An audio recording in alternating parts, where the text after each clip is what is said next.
little churros. You're so sexy. You look so sexy, churros. Oh. Hey, what's up, guys? Today I'm making churros y chocolate. It's so good. You're gonna want to make this.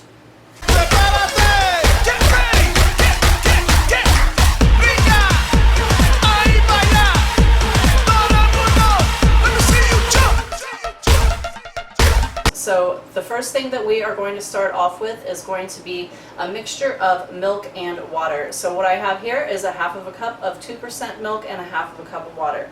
These are going into my pot. You could use all milk or all water, but I kind of found a happy balance with mixing the two of them up. I have a few other ingredients going into my milk and water. I have a tablespoon of brown sugar along with somewhere between 1/8 and 1/4 of a teaspoon of cayenne, kind of depending on how spicy you want these to be. And honestly, the cayenne isn't traditional at all, but I think it adds a really nice kind of little pep that contrasts with the sweetness that you're going to have. Sweet is always like a nice complementary to hot. So I have that along with 1/4 of a teaspoon of kosher salt. So in these go. Just going to give that a teeny little stir to kind of get it going right. You don't have to, but you can. The next thing going in here is going to be half of a cup of butter, which is 1 stick, into the pot. And all of this is going to go onto the stove on like a medium-high heat until it comes to a boil. So what I want to do here is just kind of bring this up to a boil, and then I'm going to reduce the heat before I add in my flour. So I'm watching for my butter to melt and to get nice bubbles over here on the sides. And I don't even actually have to hit a full boil. I just need maybe like a soft simmer. Let's call it a soft simmer. So you can see that I have my light simmer going on here. I have a cup of flour, and you want to add that in all at once and start stirring like crazy because it's going to come together really quickly, and if you're not stirring fast enough, it's going to be all clumpy and nasty. I'm going to go ahead and kill my heat, and I'm just looking for this to kind of pull away from the sides, which you can see it's starting to do. And it's going to kind of start forming into a ball, which it is. Look how completely gorgeous. I'm going to leave it on here for about 10 more seconds just to cook some of that flour taste out. And there we are. Perfect. So this is going to go directly into my KitchenAid mixer. And you do not have to have a KitchenAid to make this. You can do this just straight up into a bowl if you want to. I'm going to add my paddle attachment. So anyway, if you don't have a KitchenAid, just go ahead and put it into this. If you don't have a KitchenAid, just go ahead and put it into a regular bowl. You can stir this with a spatula. You can also use a hand mixer. I'm going to put this on low speed. We're going to wait 2 minutes, and then I'm going to come back to you. Okay, so my 2 minutes are up, and I just want to tell you really quickly, the reason we did that was to cool our dough down, because if you add your eggs into that hot dough, it's not really going to bind the way that it's supposed to. You're going to have cooked eggs, which is not what we want, right? So I'm going to turn this back on and add my eggs one at a time into this dough. So 1 egg goes in. Let that mix in. Don't worry about it if it's looking like your dough is broken, because that's what it's going to look like for the first few seconds as it starts to mix. So this is looking really nice. I'm going to add in another egg. And I'm going to let that mix in for a second, and then I'm going to stop and I'm going to scrape the sides of my bowl because I want to make sure nothing is sticking to the edges.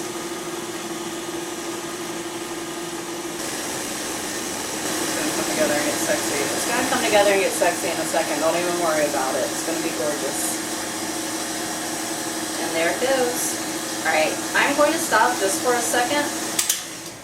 I'm going to lift this up. And I just want to really quick scrape my edges. I don't really want to stop my dough from what it's doing because it is doing everything that it should be. It's absolutely perfect. Drop that back down in there, lock it up, and get it going. And I'm going to drop my last egg in.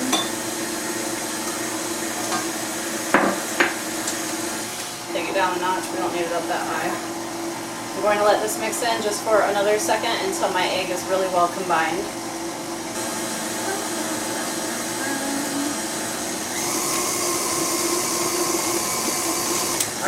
that looks absolutely gorgeous. I just want to lift up my mixer here, kind of take it out of there, make sure that I like the consistency.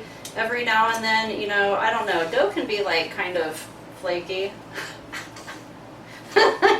I'm funny to me, I don't care. Anyway, sometimes it will like have a weird consistency and you might have to add like another egg yolk if it seems super thick, but I think that this is looking gorgeous. And yeah, this is gorgeous. This is what you want your dough to look like. So I'm going to go ahead and clean off my little paddle here so that I'm not being a big waster, booty taster. And this gorgeous dough, oh my goodness, look, seriously, do you see it? Look how pretty that dough is. Good night. Who even made that? Alright, this is going to go into my piping bag. So the easiest way to load up a piping bag, at least for me, right, is to kind of put it down over your hand like this.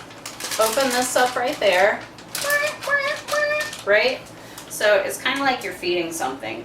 You're like, here, I have a bite for you. Are you hungry? And you just like, seriously, you just pinch it and pull it off, right?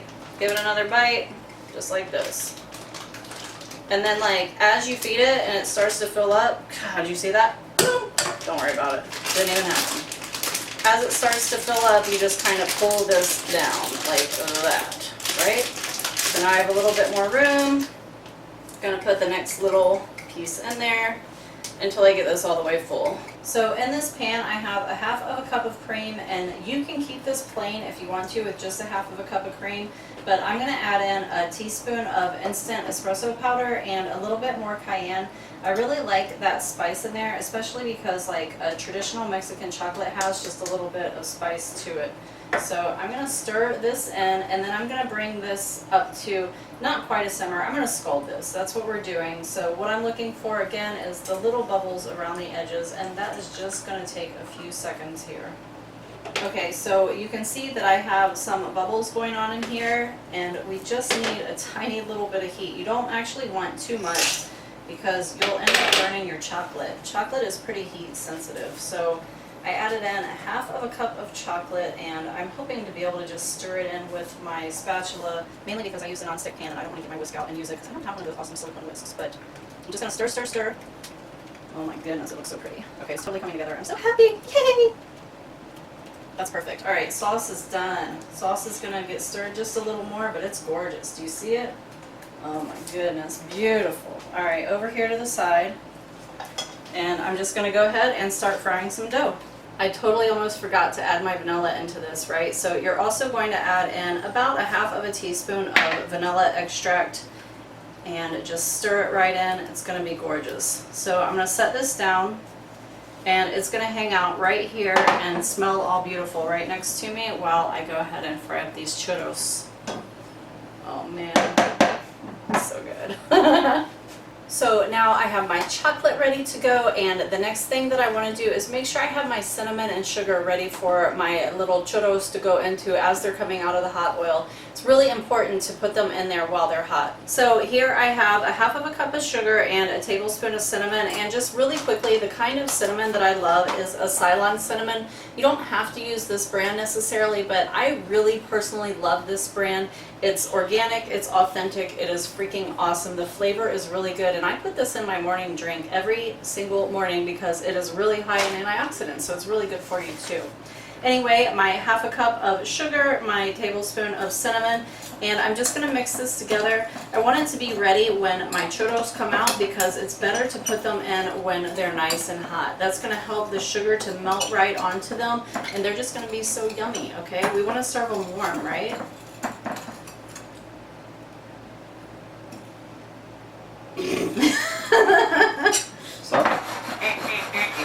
Okay, so I did my test churro. It was actually a little bit hot, but they came out really nice anyway. So again, I just want to show you how to do it. And what we're going to do is we're going to have scissors in hand and ready to go like this, right? Here's our scissors. So you're going to pipe it and let it go straight down and then lay it just like that. Just like that. That came out gorgeous. Give it a little shake so they don't stick together. You don't want them to be friends in there. Quit making friends. They're trying to be friends. We're gonna go ahead and give these a flip. They just take like a minute. You don't want them frying, you know, too long in here. They both rolled back over. They don't listen. You don't listen! You stay flipped over when I tell you to stay flipped over. I'm gonna hold him in place. He doesn't really get a choice. Ooh, I'm a churro. No, I'm a churro.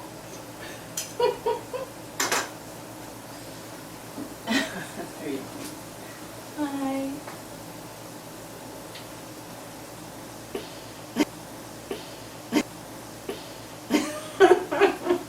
I love my churros. Oh my gosh, you're obnoxious. Churro. Churros y chocolate. Churros y chocolate. Churros y chocolate. This is one of the first things I learned how to say in Spanish class. Churros y chocolate. Churros y chocolate. Dude, those are gorgeous. What do you think? Sexy time, sexy time.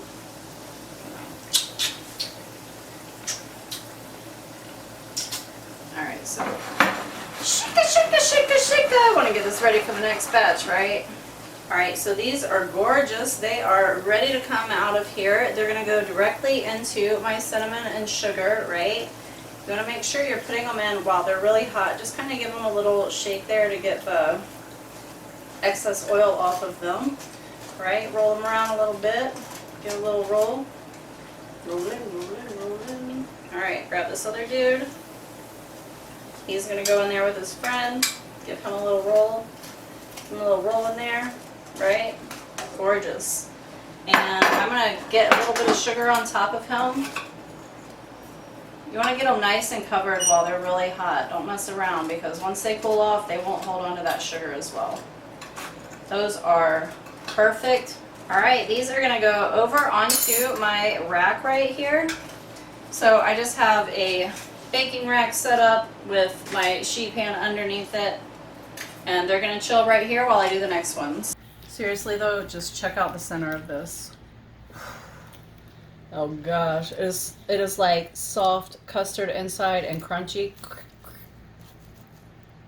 It's gorgeous. These are perfect. They are perfect. Chocolate sauce gone. So good. Oh my god. They're good. Trust me.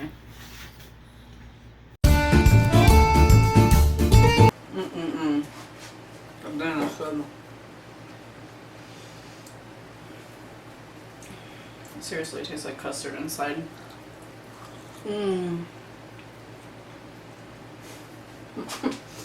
I'll cry. It's so good. You're the best churros ever. You're the freaking best. You're the best churros. Good night. Walk away. Backbiteforever.com